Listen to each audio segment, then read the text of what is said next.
Good evening, everybody.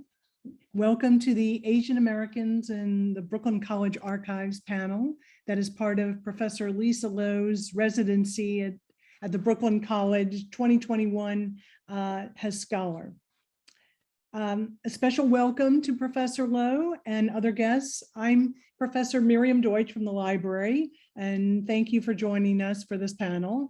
I'd also like to give a special thanks to Rosamond King and Anthony Bianco for their exceptional planning and implementation and coordination of this HES Scholar and Residence Week. It's really been terrific programs. I'd also like to thank our co-sponsors for this panel, the Brooklyn College Center for Teaching and Learning and the Brooklyn Listening Project. We are pleased to have 5 current students, Brooklyn College students and 1 alumna presenting on tonight's panel. These students are from creative writing, history and oral history courses, as well as participants in the Brooklyn College Mellon Undergraduate Transfer Student Research Program. For those of you that are not familiar with that program, the Brooklyn College Mellon Transfer Student Research Program, which is endowed by Andrew Mellon Foundation, connects transfer students in the humanities and social sciences with faculty members to develop a rigorous and independent research project for a semester. Some students pursue independent research related to faculty projects, and some are pursuing their own research with faculty support, and some are working in research groups.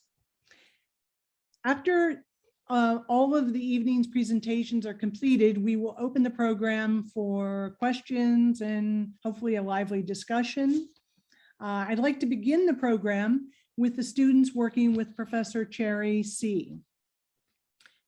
During a Zoom call in March after the Atlantic shootings, Professor C was asked, why doesn't Brooklyn College have an Asian American Studies department? And after this question, she was invited to participate in the Mellon Transfer Research Program to develop a research project. From there, she sought to establish what the history is of Asian American activism on campus in the last 25 to 30 years. Professor C asked students that she previously had in her classes if they were interested in interviewing faculty, students, alumni, staff, as well as other people who might have information to contribute. The project includes an active Instagram page that documents what they've been doing, as well as creating a short documentary based on the interviews. So we will first hear from Joshua Leonard, who was in Professor C's Introduction to Creative Writing course. Joshua? Hi, thank you. Yes, everyone, my name's Joshua Leonard. I'm a senior creative writing student here at Brooklyn College, working with Professor Cherry Lusai on what we have dubbed the Asian American Studies project. Also on my team is Bridget Squitieri, Niara Johnson, and we also are working with 2 students from Professor Tsai's Asian American Literature class that we'd love to give a shout out to, Annie Ho and Amanda Lopez. Their help has been absolutely invaluable. So yes, we are looking into Asian American activism on Brooklyn College campus in the past 25 years, and we're doing this in hopes of highlighting the urgent need for Asian American resources, classes, and programs at our school that we believe we are in desperate lack of with everything that has been going on to the Asian American community. And because Asian American Studies programs have become prevalent in other colleges and universities. And, we're posing the question, why don't we have this yet? And we're doing that by looking back and looking at the activism that has been on campus. And, we are not the first ones on Brooklyn College campus to be fighting for this. And that's what we are trying to show. And we did decide that one of the best ways to do this is to let the campus speak for itself. We can aggregate numbers and data until our heads spin, but it wouldn't be as powerful as listening and hearing what people have to say. And to that, we've been conducting interviews with students, faculty, and alumni on the topic of Asian American Studies and the lack thereof. And what we're hearing is it's powerful. All of these interviews are being combined into a documentary by our very talented filmmaker, Bridget, so that we can share and preserve these voices and hopefully bring awareness to how much we need these programs at Brooklyn College. And we have also started the Instagram, and we're using that Instagram as a bit of a journal where we're going to share our experiences and share our thoughts, especially after this week. This week has been so great in information about Asian American studies. And we all have so many thoughts that we can't wait to share with everyone about it. But before we do get into that, we actually do have a small teaser for our documentary that we would like to share with you first.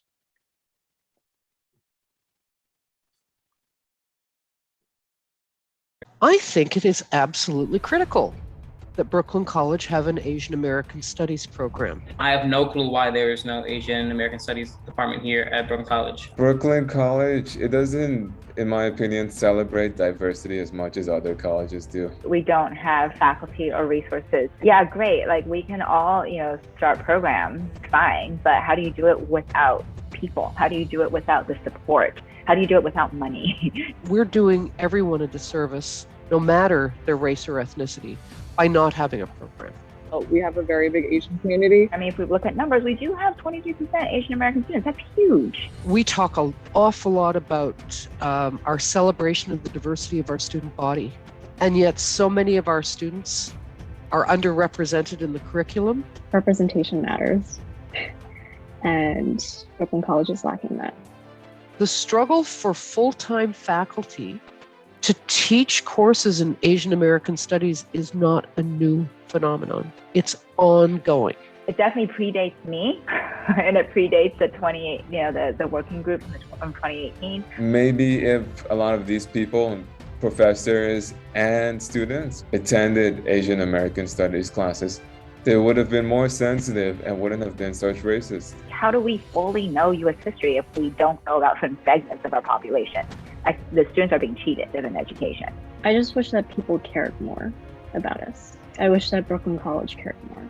And it took a shooting for them to want to even respond to our pain. It's time for the administration to walk the walk, not just talk the talk. And if they're not willing, then maybe they should think about going somewhere else. You could do better.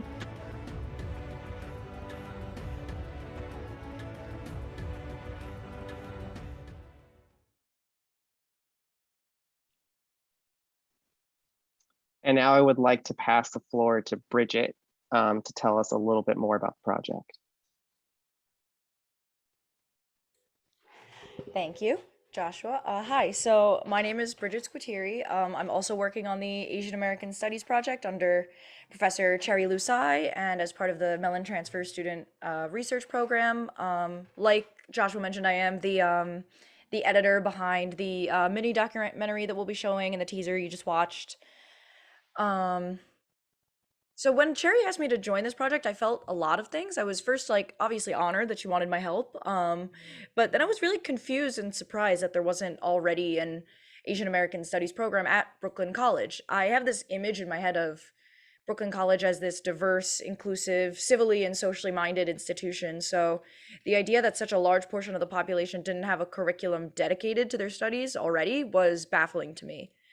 Especially a portion of the population that is so marginalized and whose marginalization, I think, and I've found through a lot of these interviews, that is so linked to ignorance and lack of education about them by the non-Asian American masses. One specific thing that kept coming up as we researched this was the Asian Studies minor that already exists at Brooklyn College. Now, this Asian Studies minor was fought for tooth and nail. You'll hear more about it to come, but in the last 25 years, Asian Americans at Brooklyn College have been actively fighting for representation in the curriculum. So you would think that with 25 whole years, the culmination of that fight would be something relatively substantial. Professor Diana Pan, whom I interviewed earlier in the semester, was who you might have also heard talking at earlier panels that have already happened this week, was the first person I heard call it largely defunct. And that inspired me to really look into what the Asian Studies minor entailed, because I had known at that point that we didn't have an Asian American Studies program, but I really didn't know much about the Asian Studies minor that already existed. So here is the actual page of the minor in Asian Studies at Brooklyn College. The actual content of the minor was last updated in September 2009, with the actual approved updates being enacted in fall 2011. So it's been exactly 10 years since any real educational updates, and this is reflected in what I'm showing you right now. These modern language classes here are either no longer offered or may have been relisted in the Brooklyn College course listings, but as of right now, haven't been able to find any evidence of their existence any longer. So someone bothered to remove the dead links from this page, but didn't update the actual text on it to reflect any changes in the courses, which I think just goes to show how little the subject of Asian, Asian American, and Pacific Islander studies have not been and continue to not be prioritized by the institutions of CUNY and Brooklyn College. Every class listed here is 3 credits. I went through and checked. And as you can see, you need 12 credits across 2 departments in order to qualify for an Asian Studies minor. Of the 44 classes listed here, 18 are no longer listed under this modern languages section. 4 of these classes are just relistings of the same class offered in a different department. So 2 of them in their course description say, same as another 2 included in this list. So I'll just count those 4 as 2 because they are in essence the same class. So that is effectively 24 classes to choose from. Now, of those 24 classes, only 4 of them mention Asia in the class name or description. Only 5 mention a country in Asia in the name, and only 9 mention an Asian country in the description. That is 15 classes, equivalent to 45 credits of classes that have nothing directly to do with Asia or Asian countries that you could take and get an Asian Studies minor. One could take Introduction to the American Experience, Anthropology of Food, Intercultural Communication, and Human Variation, just as an example, 4 classes that all have nothing to do with Asia or the Asian experience and still qualify for an Asian Studies minor. So CUNY Brooklyn College clearly doesn't care very much about educating its students on Asian or Asian American or Pacific Islander studies. And that's something that's important to remember that I'll end my short section of the presentation with, is that Asian American studies and Asian studies are very different disciplines. Asia is an enormous continent across the globe from us. Yes, studying the life of people in Asia is important, of course, but knowing the history of the country you live in is incredibly important. And the experiences of Asian Americans are so varied. It's a monolith of different ethnicities and ancestries and cultures, all under this one umbrella of Asian American and Pacific Islanders. I'm going to stop sharing. I don't need to. Yeah. So not only would Asian Americans benefit from understanding their history better, they would benefit from the rest of us understanding their history better. And we would also benefit from increasing our field of view and adding in this new perspective that is largely cast aside in modern education. We obviously referring to myself as a non-Asian American or Pacific Islander people. So in the words of Professor Pan that you've already heard in our teaser just before, how do we fully know US history if we don't know about certain segments of our population? And now I'll pass the proverbial torch over to Niara, and she can tell us about her experiences so far. And yeah. Okay. Hello, everyone. My name is Niara Johnson, and I'm also working on the Asian American Studies project with Bridget, Joshua, and Professor Cherry Lusai. So far, when I was asked to do it, I was super excited. And as Bridget mentioned, I was also very stunned that there's no Asian American Studies program in Brooklyn College. And when Bridget provided that information with us, I was also very, thrown back by how the page wasn't very up to date and stuff like that. But so far, my experience interviewing people has been interesting because I can see how much people want Asian American Studies program in Brooklyn College and how much students and faculty want to incorporate this program. I've spoken to professors, I've spoken to students who feel of Asian American descent who kind of feel very alienated because they feel like they can't connect with their culture, so to speak. I've spoken to my Chinese language professor, and she mentioned that she feels that people would be more willing, students would be more willing to take the course if they knew more about Asian American history. It would kind of make them more interested in taking a Chinese language class or a Japanese language class. Not only have we been focused on Brooklyn College, we've also been focused on trying to like figure out what other schools have incorporated Asian American Studies program. And we've actually learned that Baruch College offers a Asian American Studies program, a part of a major, and they offer it as a minor. Hunter College also began offering Asian American Studies program starting in 1993. They offered it as a minor. Back in 2006, the program was at risk of being cut because of lack of funding, but students, they formed a coalition for the revitalization of Asian American Studies, and they end up saving the program. So that shows how much students have a say-so in, in trying to get provoking change.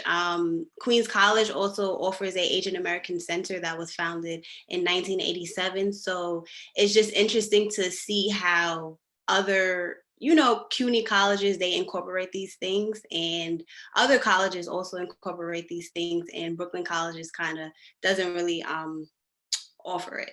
And I'm gonna pass the mic to Joshua so he can wrap us up and talk about his experience.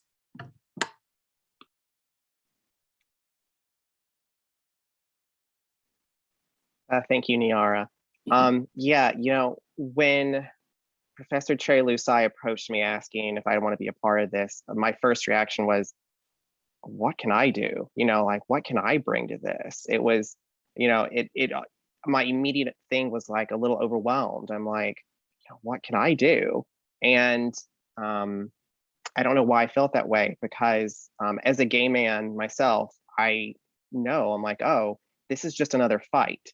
This is another, protest. This is another people getting together to say, we need this, we want this. What do we have to do to make that happen? And, once you get in that mindset, you just go and you start doing, all the things you need to do. And Lisa Lowe mentioned something yesterday that really struck with me about invisibility. And when students don't see these things in their curriculum, they feel invisible. And what does that tell them? What does it tell them about importance? And what are we saying to our students if they can't see themselves? And how do they carry that into the rest of their lives? And my background before my time at Brooklyn College is in the fashion industry. I was a fashion designer for about a decade, and that industry is ran by China and China, Korea, Vietnam. That's where that industry is ran from, but no other groups in those industries are so belittled. And so, this project really spoke to me, and that is what we are hearing talking to people is invisibility. And I don't find myself, I'm not seeing myself. And that is the theme. That is the theme, is exposure. And we want to see ourselves in these things. And, we really hope that this project is going to bring that to light. And, we will lead to an Asian American Studies program here at Brooklyn College. Wow.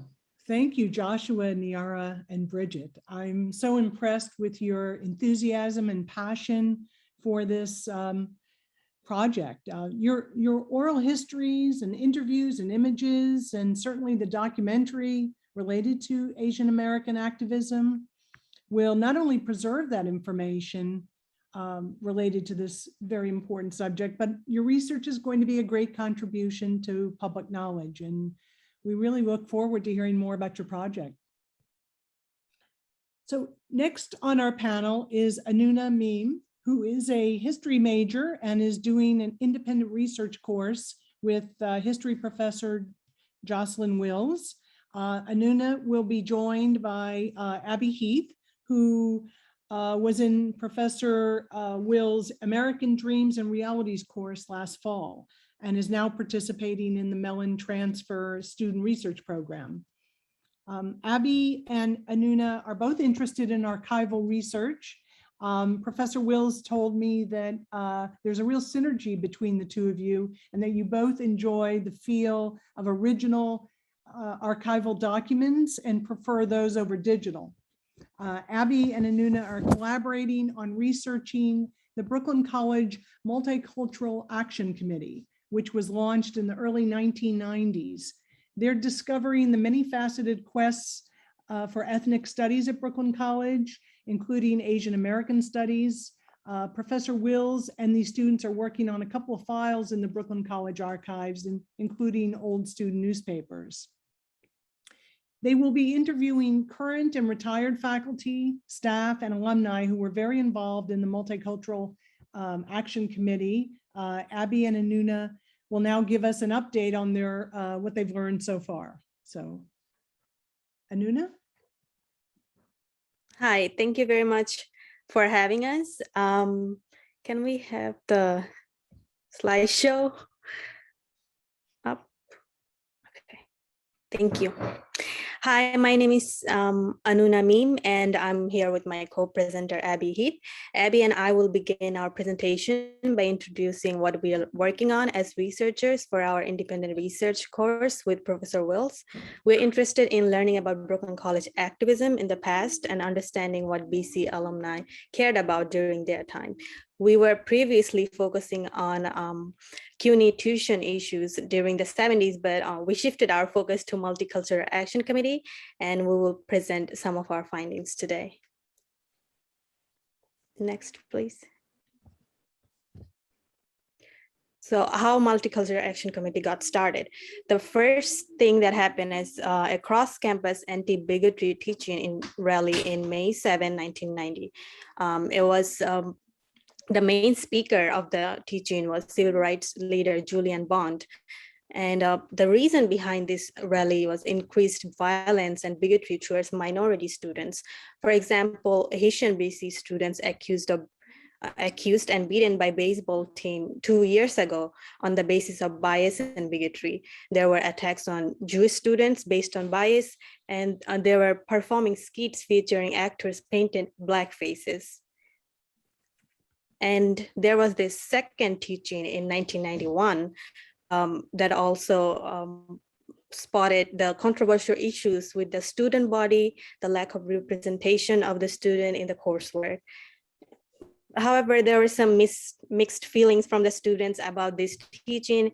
Some students were not optimistic about the session. They were saying that this teaching is not really teaching people about being welcoming. However, Professor Nancy Romer, the coordinator of the teachings, were optimistic about change, and that's what led to the creation of Multicultural Action Committee. Next slide. So hi everyone, I'm Abby. So from the two teach-ins, the Multicultural Action Committee was founded in 1991. And we want to include a mission statement that we found from a pamphlet in 1994 that we found in the archive. So it states, initiate, encourage, and coordinate all community service projects on campus, survey and publicize campus-wide community service opportunities, develop programs, initiate and support external grants and awards applications having to do with community service, develop and organize teach-ins, lectures, discussion, group, and other activities to encourage interaction between the campus and the community, fund multicultural campus projects. Next slide, please. So we wanted to include, these were the student members from 1995, and we wanted to include this list of people because we wanted to highlight that this was a diverse group, and we had people from, the Caribbean Student Union, Chinese Language and Culture, Puerto Rican Alliance, Italian Culture Club. So, there was a want and a need for a more diverse campus, and people from, all over campus, different groups were saying the same thing. So we wanted to highlight that. And then we wanted to highlight again that Professor Nancy Romer, who we hope and plan to interview this semester, was the associate director. Next slide, please.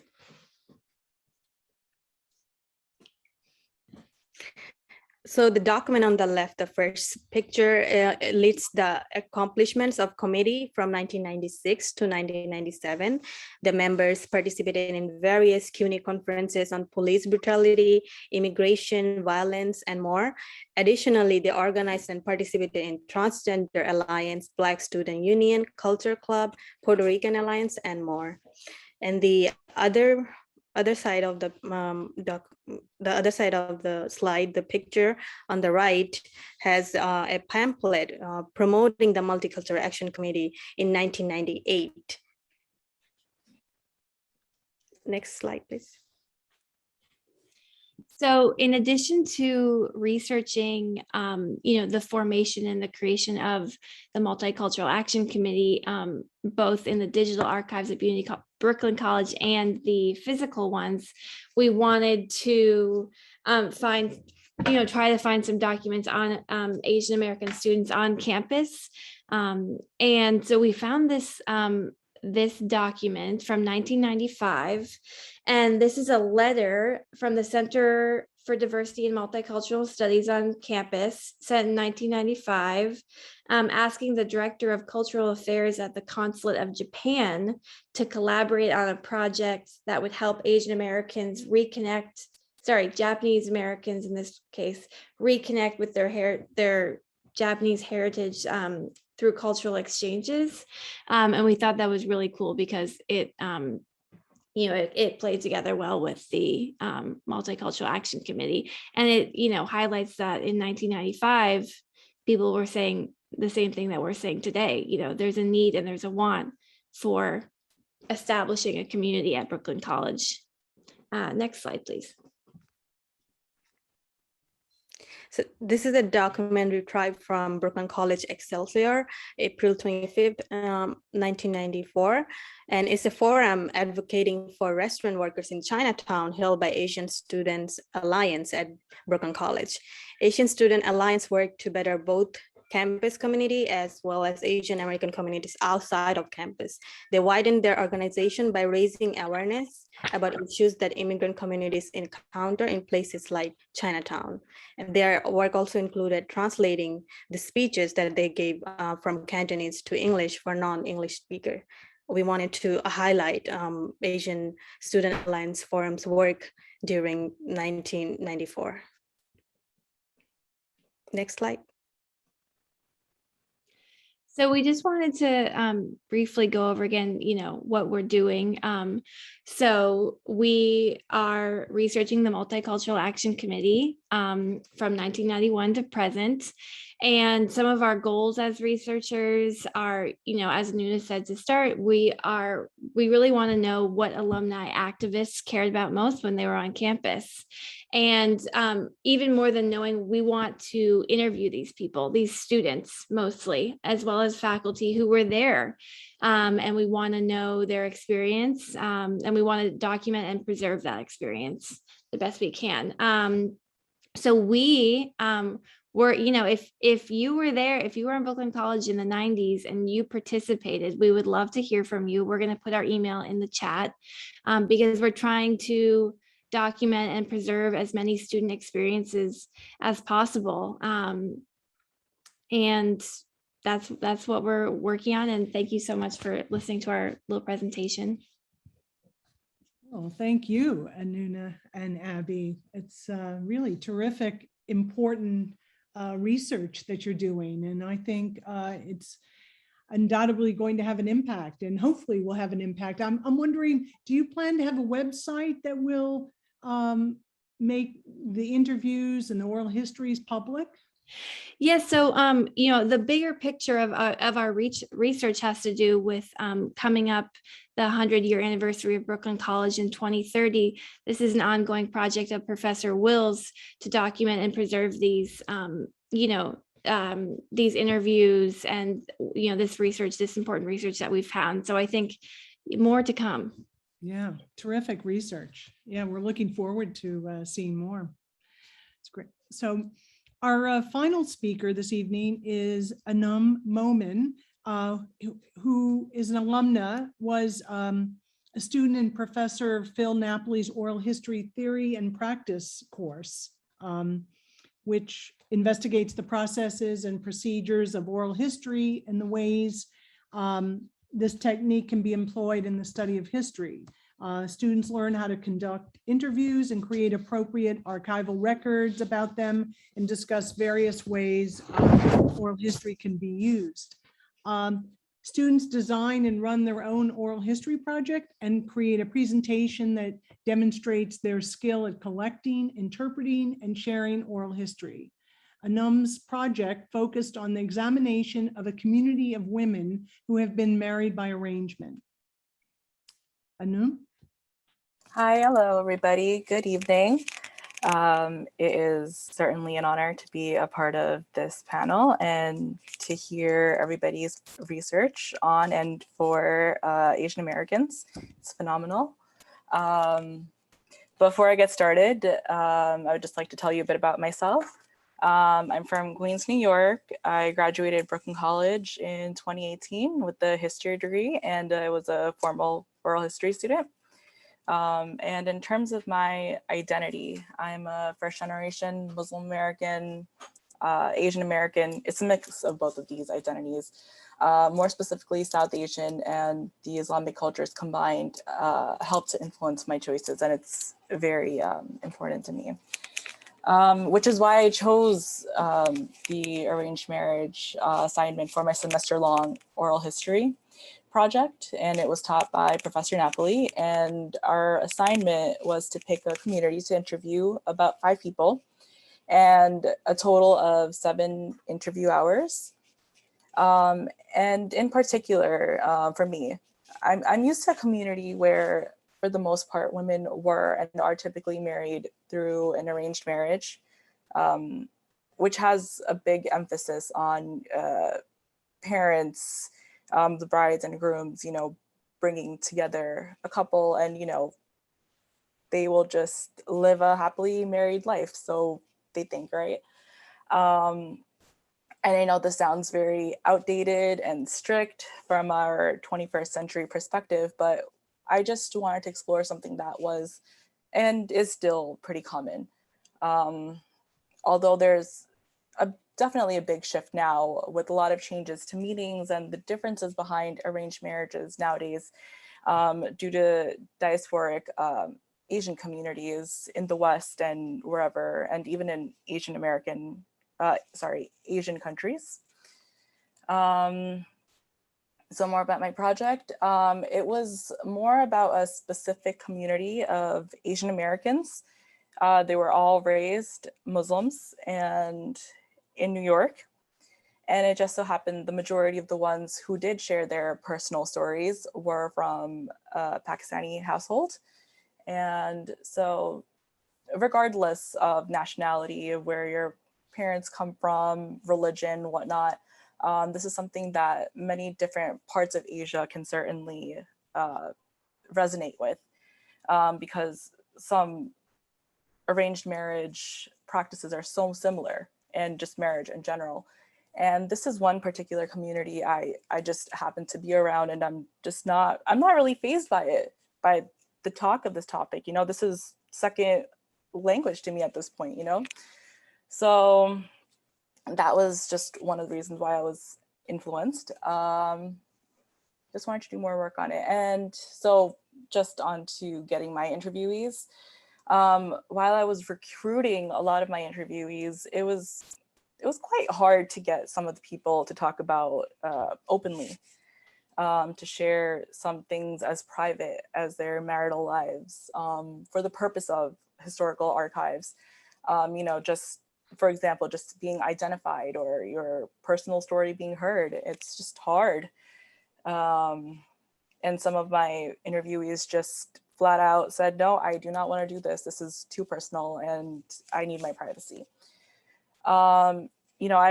We were even taught significantly in Professor Napoli's class that it's hard to get people sometimes to open up, and, it could potentially, lead to legal issues, and especially those that do get saved in the archives, in general, sensitive stories. They're just hard to express a little bit sometimes for the archives. I I do want to mention, I do remember this one particular class while learning about the archives, and we were learning about the Boston College Belfast project, and there was a lot of troubles that came out from that after the events of all those listenings were heard. And I resonated with that, like while I was conducting my research in this particular field, and why some people wouldn't want to give their consent and be interviewed. But just to bring it together, it was hard for some people to sign up and even consider talking about their arranged marriage. As we all know, marriage is something that people definitely struggle with, and this is a worldwide concept. And yeah, so this was more for privacy purposes, and that's definitely one issue that we do have when it comes to archives, right? And for the purposes of history and to create it, I just wanted to know more about arranged marriages in general. I just happen to be an outcome of an arranged marriage myself. And I just wanted a perspective, of Asians and Muslim diasporas in the West, wherever it all pretty much exists everywhere, whether you're in England or whether you're in the US, it's pretty much the same. And what I wanted to do was try and preserve the stories that they do exist, and there's a lot of differences. So as I conducted the project by reading stories and just an everyday conversation, I noticed a pattern where arranged marriage is synonymous with forced marriages, or what I hear more often, a no choice marriage, right? Yes, that is unfortunately the case for some people, but my goal was not just to talk about that part of arranged marriage, because it is a case-by-case basis, but it did just so happen that some of my interviewees did go through a forced marriage. And then there was also some that didn't,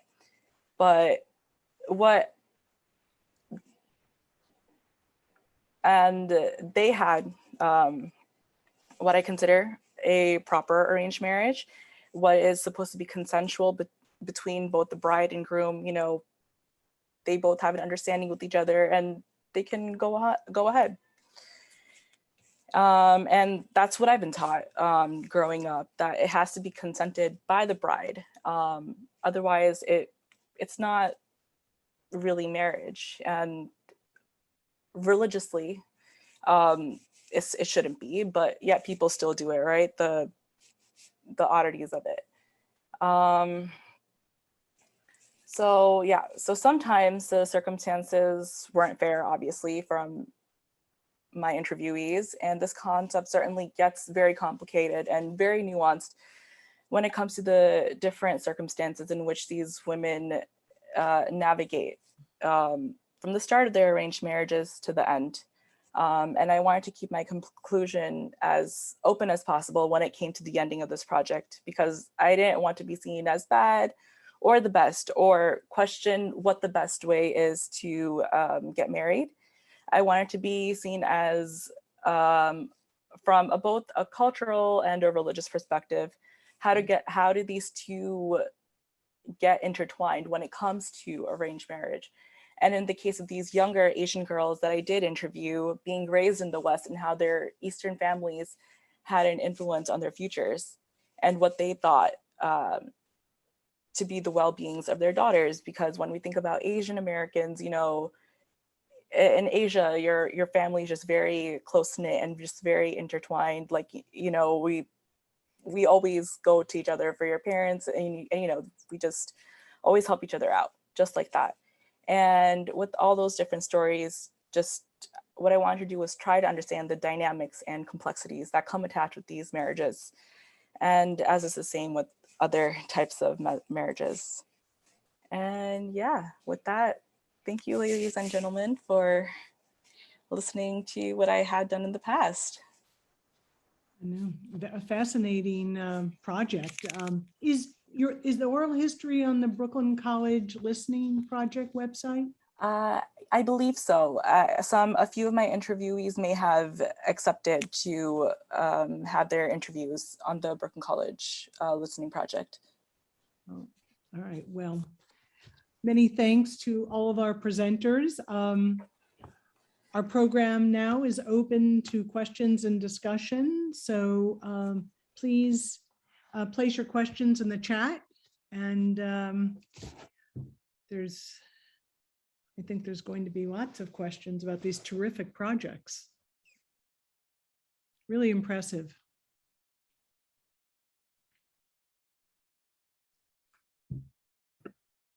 There's a question from Emily Ferry in the chat. I can read it if you like. It says, when BC gets an AAPI studies program, what will be the areas of study that would most interest students?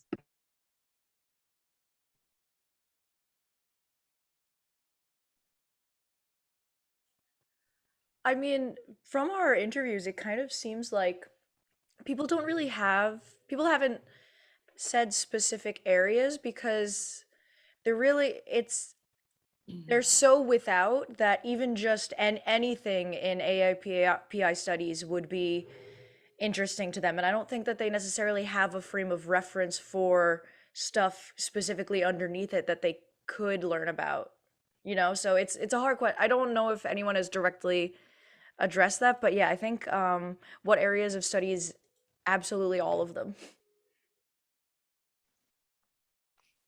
Yeah, and to jump off of Bridget, I absolutely think that is one of the steps of the fight is what do we begin to teach once we get this program? And I mean, that is information we need to have ahead of time. And maybe that's even, and that is something that we need to start addressing to our interviews, maybe. Let's focus it, Niara and Bridget, maybe we start asking, well, what exactly do you want to see? And one of the things that I know we discussed yesterday in one of Lisa's panels was about region, because we say Asian American, what does that even mean? There's so many different regions. There's East, there's Southeast, there's West. It's massive. One of the people I interviewed even said, she was like, Asia is a massive continent and I don't have one class. What does that say? So I do think there needs to be some focusing once we start to get these steps of what is it that we start to learn about and start to teach. Absolutely. And piggybacking on Joshua and Bridget, who will teach these courses? Because I feel like we need people who are trained, who are educated enough to actually be able to properly teach what students want to learn. So I just wanted to add that because I think that is very, very important. Okay. Lauren Mancia has her hand up. Hi. Lauren? Sorry, my fingers can't type as quickly as my voice can speak. So my question, all of you have done such a fabulous job, and we're so thankful that you're adding all these stories to the archives and to the historical record. I have a question that's inspired by something Anum said for the Multicultural Action Committee researchers, and that is, did you guys, when looking at the 1990s interest in Asian American studies at Brooklyn, did you get a sense that most of the students were East Asian? And were there Muslim student groups that were also participating in that activism, either alongside the Jewish students or just as part of this committee? And does that align or not align then with demographic changes in New York City? I know that's like a multiple step question. So I'm just going to put that out there. Feel free to answer whatever you can.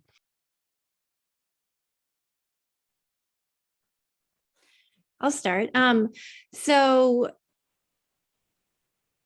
when we've been going through the archives, so we've mostly been going through Excelsior, which is the Brooklyn College newspaper. And we started in the 90s and we've been going forward. And to answer your question, I feel like I have not seen Muslim American students represented in the newspaper. And we've hardly seen, we've seen a very few things like about Asian Americans to begin with in the newspaper. So no, I think that would definitely be another question, and to look into. Yes, I agree with Abby. We looked through a lot of the papers and documents, but we haven't stumbled across anything related to Muslim students in BC.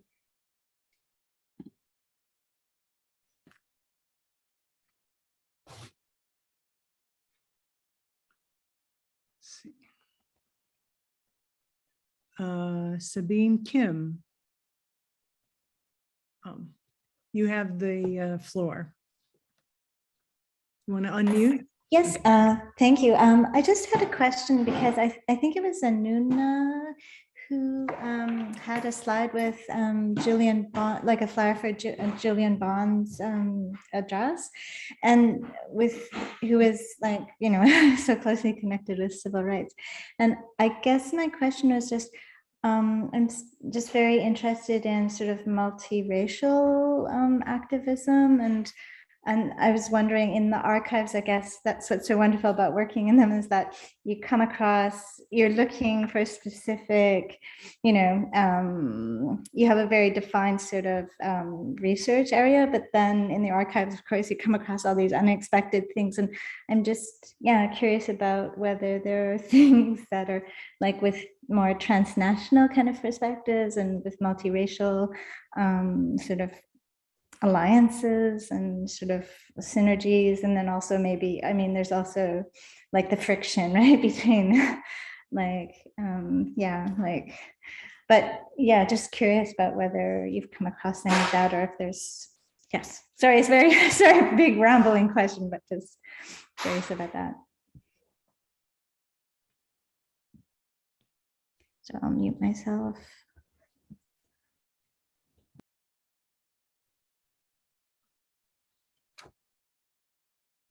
Anybody want to respond to that? Yeah, so when we were looking at the archives and everything, there were the teaching that we spoke about. It was created, or it was in place because of the friction that you talked about. There were friction between the student groups and different ethnic groups, and that's why the Multicultural Action Committee is so important to us, and we focused on it because we wanted to see how different groups of students started to come together and then establish this community, so that everyone feels welcomed and represented in their coursework, and also through activities, not only just in campus, but also helping their communities outside of campus.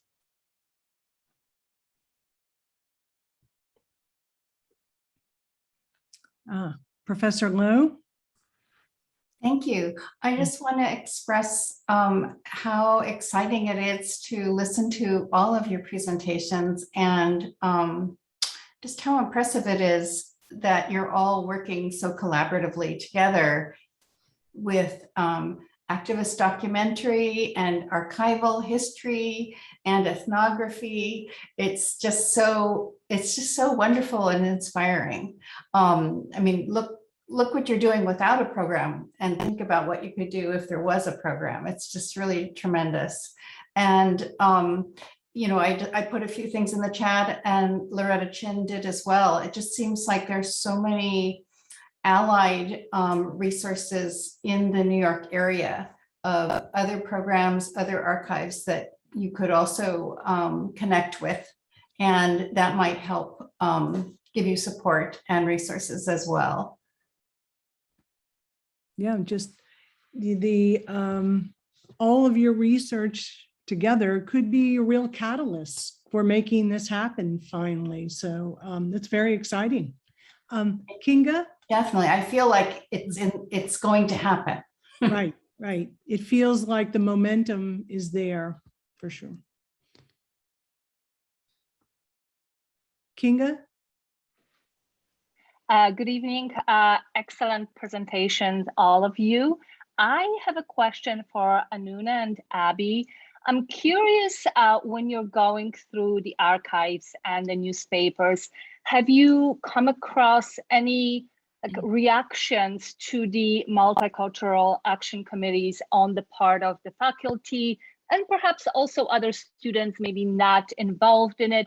What was the feel? Was there support on the faculty members, administration, etc.? Did you come across any of that? Yes, we did. I feel like, so we, there are a lot of, I feel like it's probably unfortunate, but there's a lot of administrative documents because that's kind of just what's kept. And so we've gotten to see like a lot of like mission statements sent back and forth between people at like, let's tweak this, let's tweak that. I'm not sure about this. So it's been interesting. Like we've seen like so many drafts of the mission statements that, the president of Brooklyn College wanted to tweak. And I think there's a very entertaining section of the newspapers has been the letters to the editor section. And I think that's where students will write in and express. I don't think, Anuna, correct me if I'm wrong, I don't feel like from a student we've seen like explicit, like I'm against this, but we might have seen something from a professor, but Anuna, correct me if I'm wrong. So not for the committee, but then when there was the teachings taking place, some students thought that this is like doing no good, and it's not something that they would want to be continued. But there were just two students that I found on the archive or on newspapers who expressed that they don't think these teachings are going to fix any of the biases or bigotry that's going on in the campus. But not for the committee. We haven't come across any of those. We just have, just like Abby said, we have more of the feelings from administrations than the students, but we are going to research more to find out what the students were feeling. Oh, excellent. Louis? Yes, I just had a simple question. I had class with Anuna before. It's good to see she's doing so many great things and a whole lot. I see a lot of familiar faces. But my question is, how much of this is not having the funding or the lack of funding instead of not having one because of the way professors or students feel? I guess that would be my question. It's probably not the best structured question, but yeah. A lot. Very much so. Okay. Yeah. Because like you can see, like clearly people have been interested for a very long time. It's just I'm just gonna be honest. A lot institutions care about, especially since CUNY became a tuition-based institution. They need money to function, and they care very much about about whether or not their return on investment. And Kinga just asked in the chat, but do you think lack of funding is used as an excuse? Yeah, definitely. Did you see evidence of that in the archives at all? I've heard a Are lot there of evidence. administrative records in those files? I mean, in my experience from the interviews, I've heard a lot of I guess more anecdotal, like word of mouth evidence of that. But the people who have been doing more with the actual archives can speak to that. I think if you create a website of all these documents and interviews and text is going to have a huge impact, because just the historical trajectory, the fact that this has been going on since the 1990s and nothing's happened, I think is going to impress a lot of people. Jocelyn. I want to say thank you so much to all of our presenters, both current students and our alumna. And I just want to remind everybody that everybody who's working on these projects has only been doing so for 6 weeks. So they've just started. There's so much out there that's still left to uncover and to think about and to write up and to put into a digital archive. But for all of you student researchers out there, there's wonderful stuff in our archives that we haven't had the funding to digitize. And the rare finds are in there. And Anuna and Abby actually just discovered 4 other files this afternoon that were buried in Women and Gender Studies collection, right? That speak to the issues that everybody in this panel is interested in. So students, you should talk to professors and say, I want to do research projects that involve uncovering the lives of BC students and their activism and post-graduation lives, because our stories on this campus are amazing. And I'm really excited to see what will unfold over the next weeks and months as our wonderful researchers continue their work. So thank you to all of you. And Anam, we're all looking forward to that you're going to do in the future too. And if you want to be interviewed, I'm sure we'd love to interview you as an alum too.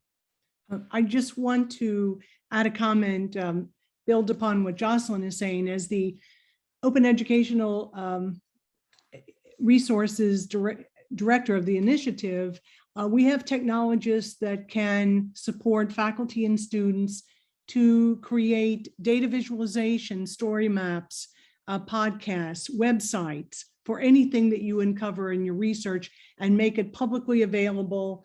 And of course, add to your e-portfolio. So we just have to spread the word that those technologists are there, and we could shed the light on so much that's in the archives, that's true, that could be publicly available. So Phil? Well, thank you, Miriam. Archival records are complicated, as you guys have all said. And some groups are more visible than others for reasons that Professor Chin has suggested in the chat. Records get lost, discarded, ignored. And you were successful in getting some young women to contribute to the archival record by relating their very private experiences. What persuaded people to collaborate with you? Why did they do it?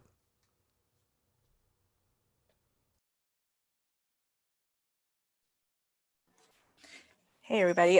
So yeah, for the most part, I really spoke to everybody. I remember during class, this was several years back, but Professor Napoli, you specifically told us how it's really difficult for people to talk, right? Just in general, it's hard to talk about your personal stories. And I let everybody know about that. I'd be like, look, this is really important for history in general. Like, you know, like these are little things that help to create a broader story about a specific community, and in our case, Asian diaspora of women of going through a specific type of marriage and history, you know, changes. So I really spoke to them, and some of them that listened to me, they said, you know what, I think this is a great idea. I would love to spread awareness about this, and you know, just a lot of misconceptions about arranged marriage. I would like to address that. So that's what helped to allow them to share their stories, and of course with the Brooklyn College listening project. So it was phenomenal to have contributed to that. Thank you. I just have a quick follow-up question, Anum. What surprised you most? Or what did you learn that was most surprising from these interviews? You know, it's just from all these interviews, it's just how different the stories are. It's just, wow, they are so different, yet somehow they all have some sort of a connection, a similar connection, and how everybody sort of like gets their way out of these stories, and like how I kind of changed my perspective and from all these researches. Like, but prior to this, I was completely oblivious to the idea of arranged marriage. It was just something that I was like, okay, it's gonna happen someday. I'll take it as it is. But now that I'm looking at it, it's something that I've definitely changed my mind towards. And, you know, I support people not being, you know, married through an arrangement. And, you know, it's been a challenge with what I've learned. It's ongoing. Every day is a different day. You know, one day I'm like, yeah, I support it, but then the next day I'm like, I'm not liking this, because I'll read a different story about how someone's suffering in their arranged marriage or just marriage in general. So that's really what I've learned so far from this project. Interesting. Any other questions? Let's see, Louis?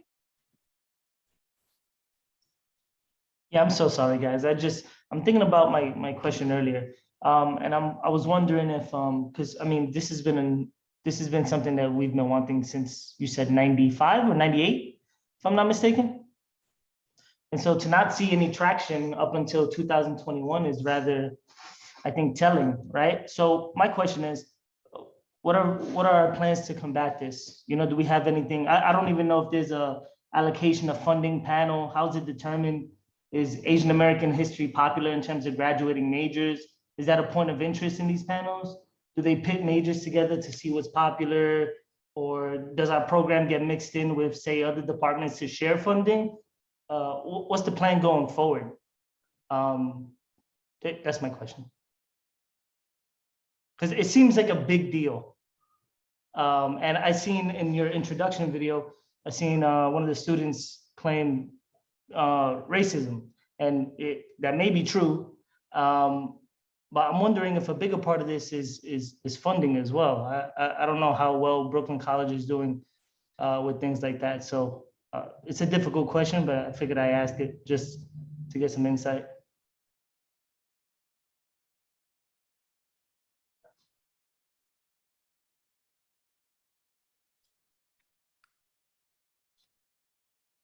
Well, we don't have any administrators here who have a sense of the funding, and certainly in past years.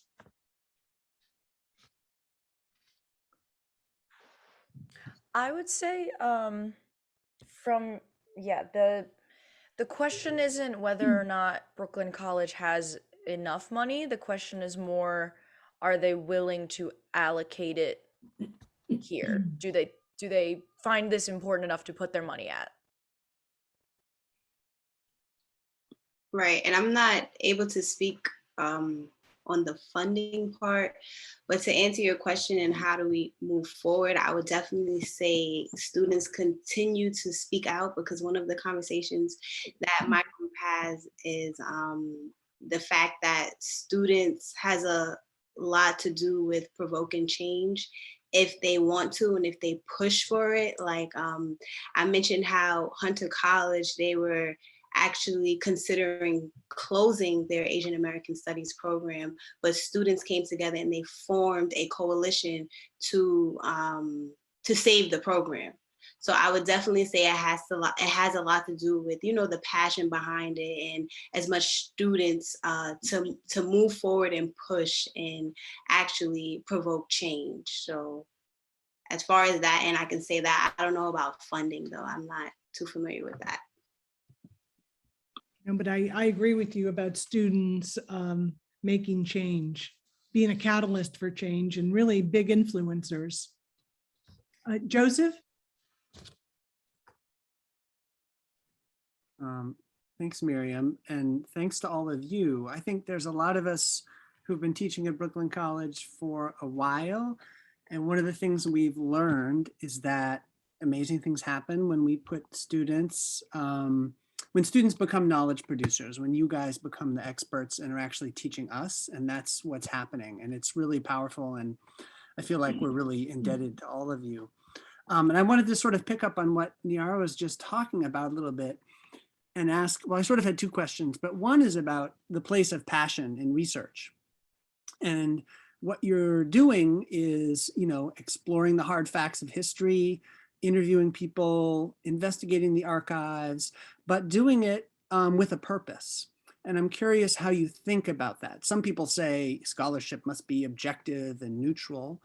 And you guys are clearly being analytical, but you also are trying to make a point, right? And I'm curious about how you think about that tension. From where I sit, it seems like it's incredibly productive and powerful and working really well. But I'm curious how you all think about it. And then the second question I had, if anybody wants to take it on, is about interviewing. And what do you think interviewing as a form of knowledge production can provide? You know, it's very different from looking at papers and reading scholarly articles. It's a kind of different kind of practice that you're all using in one way or another. So either of those questions, I'd love to hear answers to. Thanks again so much. Well, I would like to answer your second question. I feel like interviewing is very powerful because, you know, it's like, instead of researching other people's work, it's kind of like you're creating your own work in a sense, and you're kind of going directly to the source and kind of like using that, whether it's quoting them, whether it's including them in a documentary. So I think, and even kind of like fueling into your other question, I think that their passion kind of sparks a passion, you know, within me, because you see how passionate they are when you ask questions. I interviewed a student who actually, she literally was so passionate about it that she looked like she was about to cry and break down. So seeing that emotion, it's a different type of connection. Also being a journalism major and like just connecting with people and talking to people about their experiences is amazing for me, because I think it's even more hands-on than researching and reading and stuff like that. So I think it's even more powerful. Yeah, just adding on to what Niara is saying, like I think that the difference between archives, written archives, and that type of research and interviews is absolutely the human element. Those archives, those articles about sit-ins and stuff, I'm sure are what's it called, accounts of extremely emotional moments and people who are very emotional, but it's hard to translate that as well as easily as just actually hearing someone talk about it personally and talk about their personal experience. It's definitely a much more personal account of a personal method of research. I completely agree, but I also feel like on the other hand, there has been something so incredibly satisfying and fun about being in the physical archives this semester. Nuna and Professor Wills and I were just on campus today there. And there's just something so fun where you're like, look at, like, you know, when we're looking for Multicultural Action Committee information, we find something that's so good and we all pass it around. It's been incredibly rewarding, and I've been really thankful that we've been able to get in there physically, because we were, you know, looking through Kingsman, which the Brooklyn College newspaper, digitally, but then there's been something really fun to all be together, because, you know, we don't do that anymore, but and going through and sifting and finding that like juicy piece of information. I love your enthusiasm. And what I think we've discussed in previous panels about the diverse student body and what your diverse perspectives are bringing to interpreting these historical documents. Your voices are going to be heard, which is really unique and special. And it's been missing in many archives for many years. So you're making huge contributions and generating a lot of primary resources with interviews, and quite extraordinary. Louis. Last question here. Again, I'm sorry for talking so much, but so my question here is for the professors, right? How are your colleagues helping? We're focusing on students wanting the program, but I mean, me as a student, I view you guys as senators, right? If you will, a representation of us. So are there professors raising their hands saying, hey, I will teach this if it's pushed through? What's the push looking like from the professors, from your colleagues?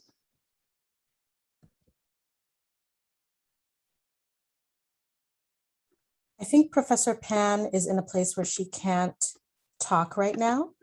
So I'm not speaking for her, but I am one of the people who's on the Asian American Studies Working Group. And there's a whole set of professors that, and there are students on the committee as well, I believe.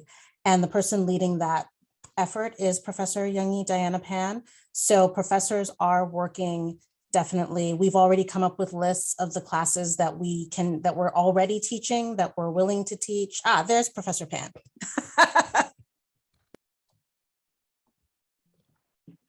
Hi, can you hear me okay? Yes.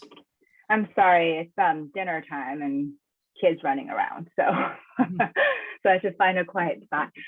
Yes, so we've been working, like Professor King said, there's a dedicated group of faculty who's been working on Asian American Studies curriculum for a while now. And so since 2018, and obviously these efforts go, they predate me, right, as we've learned. And so as Professor Wills had noted, we have 2 new classes that we've developed. We are working on more to build the curriculum. And I think this goes back to some questions earlier with regard to funding, right? We need the support. It can't just be the faculty who are on the working group, because we are all stretched very thin, and we're all doing a million things. Professor Inton on the working group, Professor Wills is, there's several of the faculty who are here today are all a part of the working group.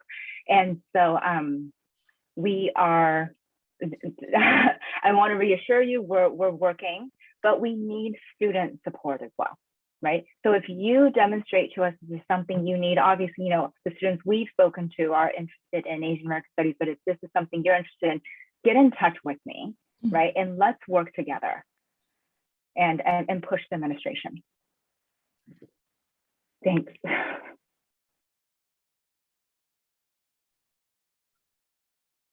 Jocelyn? I just want to add to that.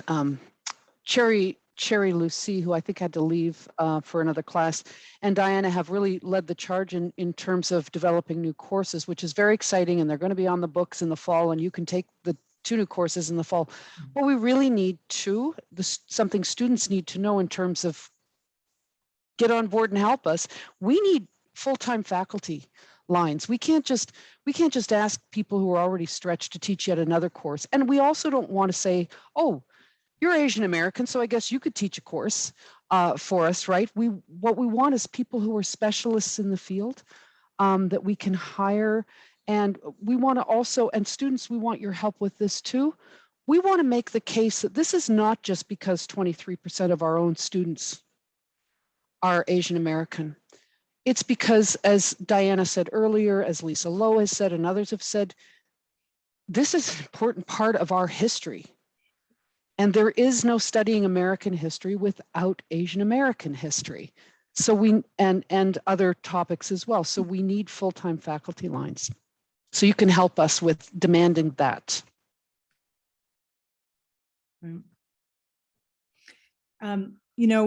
Currently in the library, and actually the exhibit has been in the library lobby gallery space since March 2020 when we shut down. It's Jewish refugees in Shanghai. And I worked with the Modern Language Department on this exhibit that came from the Jewish Refugees Museum in Shanghai.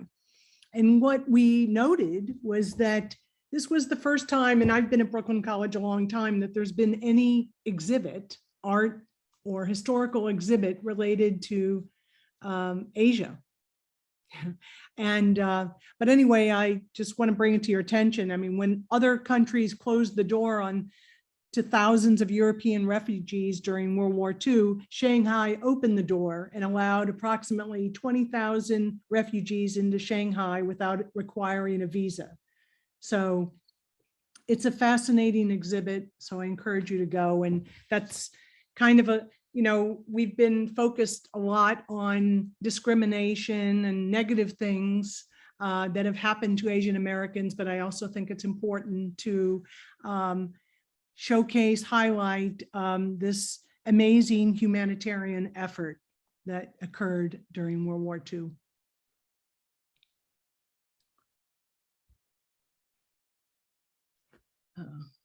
let's see, we're coming close to the end of our time, but we do have a few more minutes. If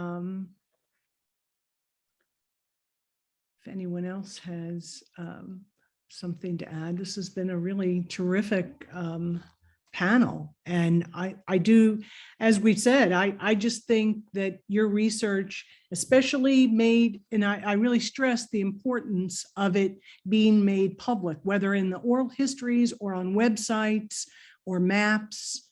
And if you need any technological assistance, let me know, but that's critical. And I do think it will have a strong impact on the administration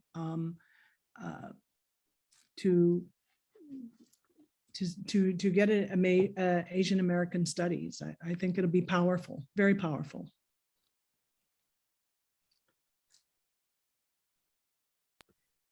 Thank you so much, everyone. Again, the folks who are participants, wave your hands or put your emojis on one more time to thank all of our student researchers for their amazing work. And we have a full day of 2 more days of events happening still for Lisa Lowe's residency here at Brooklyn College. So we look forward to you attending those, and students, we look forward to you leading us to continue to make the campus a better and more welcoming place. Have a good night. Absolutely. Good night. Thank you.